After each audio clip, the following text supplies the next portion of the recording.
ఎవరికీ ఇబ్బంది లేకుండా ఈడబ్ల్యూఎస్ కోటాలో కాపులకు 5% రిజర్వేషన్ అమలు చేస్తామంటున్నారు మంత్రి నారాయణ. ఆయనతో మా ప్రతినిధి శ్రీనివాస్ ఫేస్ టు ఫేస్.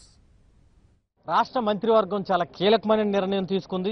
దశాబ్దాల కాలంగా ఉన్నటువంటి కాపు రిజర్వేషన్లకు సంబంధించిన అంశం మీద ఒక క్లారిటీ తీసుకుంది. ఎందుకంటే కేంద్ర ప్రభుత్వం ఏదైతే అగ్రవర్ణ పేదలకు ఉన్నటువంటి 10% రిజర్వేషన్స్లో ఈరోజు క్యాబినెట్లో 5% కాపులకు ఇవ్వాలని చెప్పేసి నిర్ణయం తీసుకుంది. ఇది ఎంతో కీలకమైన నిర్ణయం. ఈ నిర్ణయానికి సంబంధించిన అంశం మీద మనతో అభిప్రాయాలు పంచుకునేందుకు మంత్రి నారాయణ గారు ఉన్నారు. సార్ చెప్పండి, ఈరోజు మంత్రివర్గంలో ఒక కాపులకే 5% రిజర్వేషన్ ఈబీసీ తీసుకునే విషయంలో ఏమని చర్చించారు?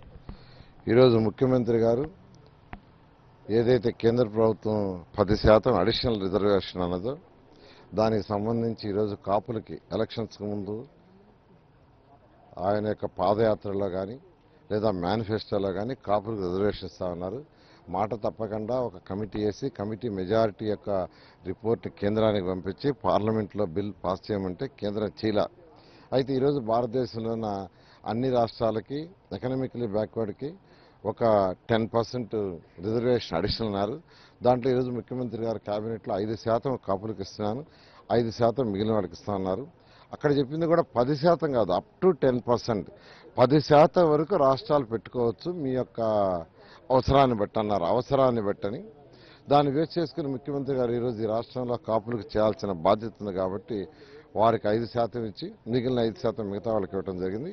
ఇది చారిత్రాత్మక ఘటన. 1956 నుంచి కాపులు దీనికోసం పోరాడుతున్నారు. ఈరోజు కాదు, ఇది 1956. అలాంటిది ఈరోజు యాక్చువల్గా వాళ్ళ యొక్క కాపుల యొక్క కళ ఫలించింది.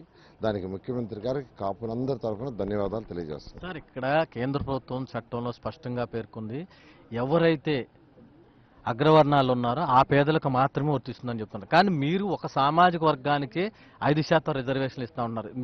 దీన్ని ఎలా మీరు చేయబోతున్నారు? అంటే కేంద్ర ప్రభుత్వం ఇచ్చిన దాంట్లో అప్ టు 10% వరకు మీరు లోకల్గా ఇంప్లిమెంట్ చేసుకోమన్నారు. ఈరోజు కాపులు తీసుకున్న వాళ్ళల్లో యాక్చువల్గా పేదలు నిరుపేదలు ఉన్నారు. ఆల్రెడీ 8 లక్షల వరకు ఒక సీలింగ్ కూడా ఇచ్చారు, 8 lakhs వరకు. దాని లోపల ఉన్న వాళ్ళందరికీ యాక్చువల్గా కాపులకి ఇది వర్తిస్తుంది. అంటే కాదు సార్, మిగతాకు సంబంధించినటువంటి అగ్రవర్ణాల్లో ఉన్నటువంటి పేదలు కానీ ఇతర అగ్రవర్ణాల వాళ్ళకి కానీ దీని పరంగా ఇబ్బంది ఉండదని, లేకపోతే ప్రభుత్వం నుంచి ఏమైనా భరోసా ఇస్తారా?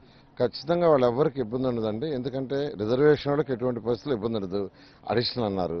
అదేవిధంగా అగ్రవర్ణాలు ఉన్న వాళ్ళు ఈ రాష్ట్రంలో తీసుకుంటే ఆల్రెడీ వాళ్ళకి మాట ఇచ్చాం కాబట్టి 5% ఇచ్చి మిగతాది వాళ్ళకి ఇచ్చాం. ఎవరికి కూడా ఎటువంటి ఇబ్బంది లేకుండా దీన్ని ముందుకు తీసుకోవడం ప్రభుత్వం చేస్తుంది.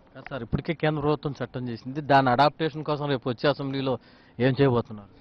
దీనికి యాక్చువల్గా ఆల్రెడీ ఏజీ శ్రీనివాస్ గారితోనూ తర్వాత లా సెక్రటరీతో మాట్లాడడం జరిగిందండి. దీనికి యాక్చువల్గా అసెంబ్లీలో చట్టం చేయాల్సిన అవసరం లేదు. ఒకసారి పార్లమెంట్లో పాస్ అయిపోయింది కాబట్టి కేవలం జీవో ద్వారా ఇవ్వచ్చు.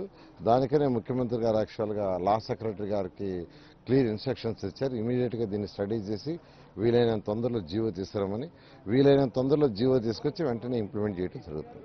ఇది మొత్తం నారాయణ గారు చెప్తున్నట్టు ఏదైతే కాపులకు సంబంధించినటువంటి రిజర్వేషన్లకు సంబంధించి ఇప్పటికే రాష్ట్ర ప్రభుత్వం చేసినటువంటి చట్టం ఏదైతే కేంద్రాన్ని పంపించామో అనుకోని అవకాశంగా ఈరోజు కేంద్ర ప్రభుత్వం చేసినటువంటి చట్టం ఉపయోగపడుతుంది. గతంలో చంద్రబాబు నాయుడు గారు హామీ ఇచ్చారు, ఈ హామీని నిలబెట్టుకున్నట్టు అవుతుంది. మిగతా అగ్రవర్ణ పేదలు ఎవరైతే ఉన్నారో వాళ్ళెవరికి కూడా అంటే ఇబ్బంది ఉండదు. ఎందుకంటే ఇప్పటికే కేంద్ర ప్రభుత్వం సంబంధించినటువంటి దాంట్లో 8 లక్షలు ఏడాదికి ఆదాయం ఉన్న లోపు అందరూ కూడా దీంట్లో వర్తిస్తారని చెప్తున్నారు. కాబట్టి ఎవరికి ఎలాంటి ఇబ్బంది ఉండదని చెప్తున్నారు. వెంటనే దీన్ని ఇంప్లిమెంట్లోకి తీసుకొచ్చేందుకు ఆంధ్రప్రదేశ్ ప్రభుత్వం ప్రత్యేకంగా ఉత్తర్వుల ద్వారా దీన్ని తీసుకురావాలని చెప్పేసి భావిస్తున్నామని చెప్తున్నారు. వీడియో జర్నలిస్ట్ కేశవతో శ్రీనివాస్, ఆంధ్రజ్యోతి, అమరావతి. మరిన్ని వార్తల వివరాలు చూద్దాం చిన్న విరామం తర్వాత. చూస్తూనే ఉండండి ABN.